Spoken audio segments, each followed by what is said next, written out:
Okay, so I've been thinking about this, and honestly, I can't sleep. It's like 2 a.m. and my brain is just looping on one thing. Well, not one thing.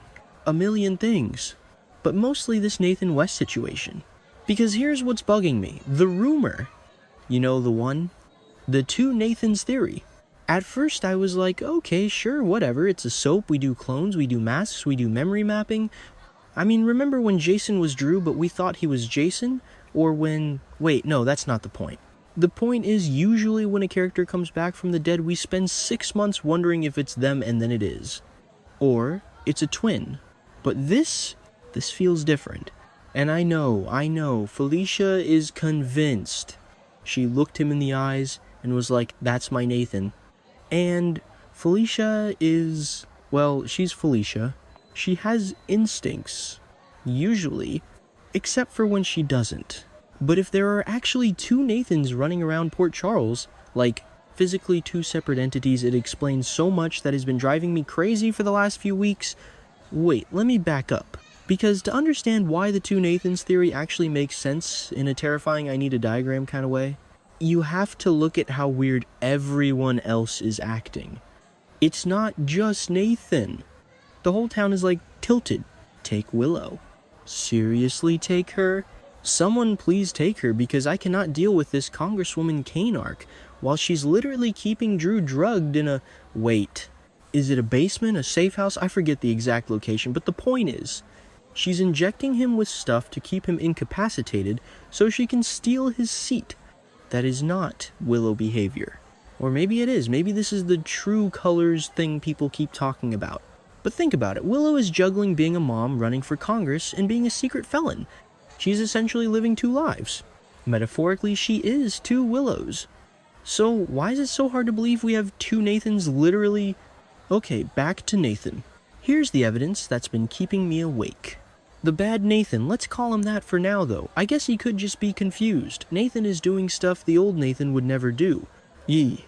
Breaking chain of custody at the PCPD? Old Nathan was a rule follower. He was Dante's partner. He was the guy who did things by the book. This new guy, sloppy. Or arrogant. The flirting with Lulu. Okay, I know Nathan and Lulu always had a vibe, but he's barely asked about Maxie.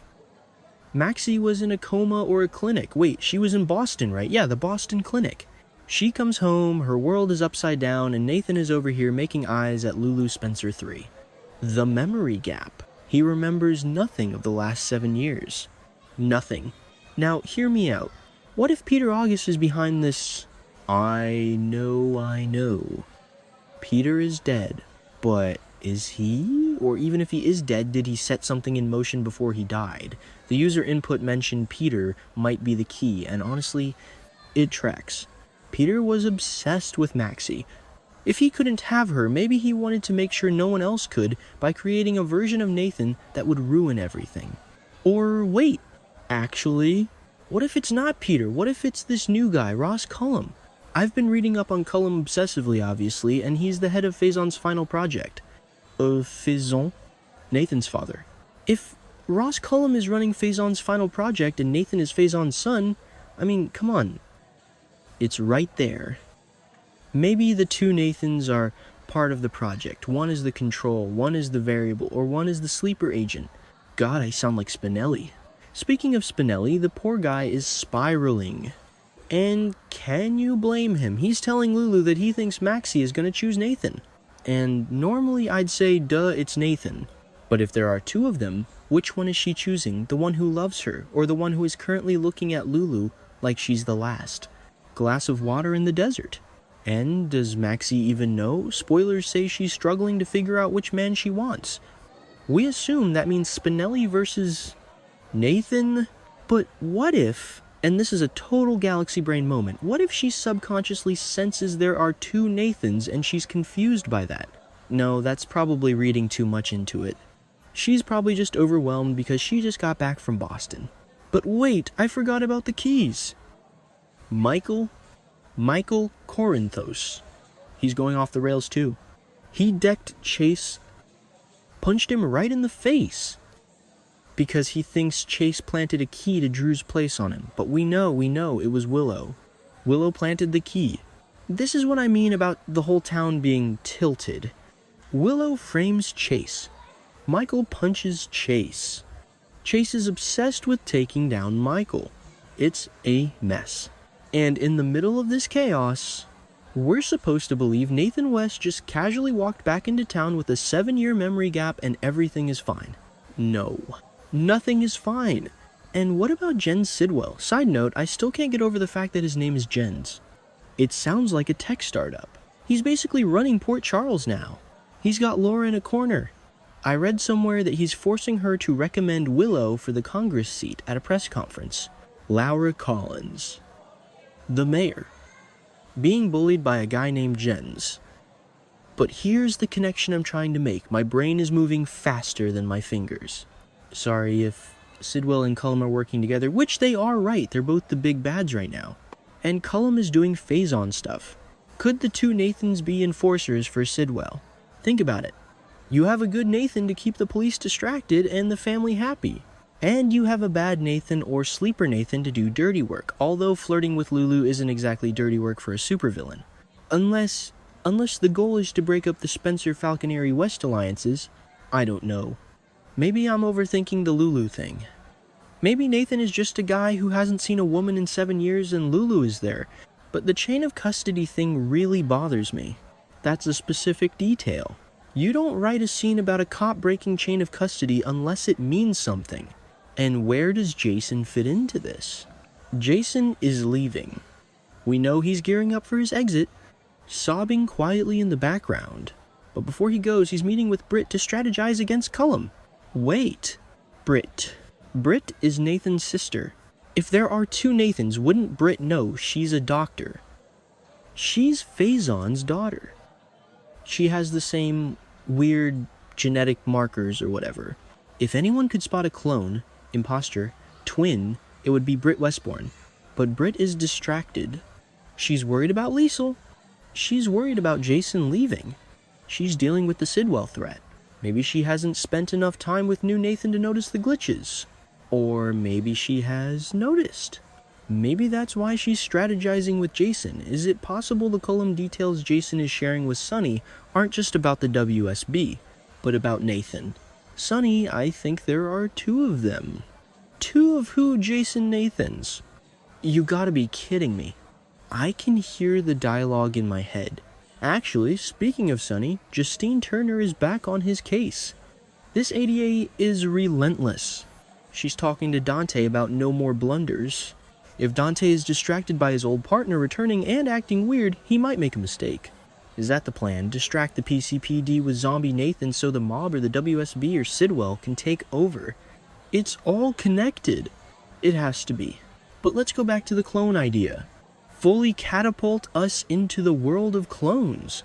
That's what the rumor said. Not just back from the dead. Clones? If we do clones, are we talking memory transfer or blank slates? Because Bad Nathan seems to have a personality. He's sassy. He's flirting. He's reckless. Good Nathan is, well, we assume he's there. The rumor says never at the same time. That's the classic sitcom trope, right? The date with two girls at the same restaurant, except it's Port Charles, and instead of a spilled drink, someone gets shot. If they are never seen at the same time, maybe it is one guy with a split personality, like a doctor. Jekyll and Mr. Hyde thing triggered by, I don't know, a ringtone? A keyword? No, the rumor specifically says two separate Nathans. So where is the other one hiding when he's not on screen? Is he in the tunnels? There are always tunnels. Is he at Windermere? Sidwell is hanging out at Windermere, right? Or was that last year? I lose track of who owns the castle. Is he in the trunk of Laura's car with Hank Dalton's body? Too soon, sorry. God, Laura. I feel so bad for her. Sidwell is literally blackmailing her into endorsing Willow. Can you imagine the press conference, Laura standing there smiling, saying, "I recommend Willow Kane," while internally screaming because she knows Willow is a psycho who frames people, and Sidwell is a psycho who has photos of a dead body in her trunk. And then Alexis is going to be there like, excuse me, I thought I was the recommendation. Alexis is going to spiral. And when Alexis spirals, she investigates. Maybe Alexis is the one who cracks the two Nathans case. She's got the time now that she's not going to Congress. Alexis Davis disbarred attorney full-time clone hunter. I'd watch that spin-off. Anyway, I'm worried about Maxie. She defended Peter August for so long when everyone told her he was bad. Now, she's likely going to defend this new Nathan if people start pointing out his flaws. He's just adjusting. She'll say, he's been dead for 7 years, give him a break. Meanwhile, Nathan 2 is robbing a bank or something. Or, and this is the part that really hurts, maybe the good Nathan is the clone and the bad Nathan is the real one. What if the real Nathan didn't die a hero? What if he was... I don't even know where I'm going with this. That would be character assassination. I refuse to accept that. Let's stick to the Ross Cullum Phazon project theory. It makes the most sense with the current villains. Cullum is the director of the WSB European Division. He has resources. He has the science. He has the motive chaos, power sheer boredom, and Joe. I forgot about Geo. He's getting wonderful news about Emma Scorpio Drake coming home. Emma, Anna's granddaughter, Robert's granddaughter. If Emma comes back and sees Nathan, she's smart. She's a Scorpio. Maybe she notices something Uncle Nathan smells different.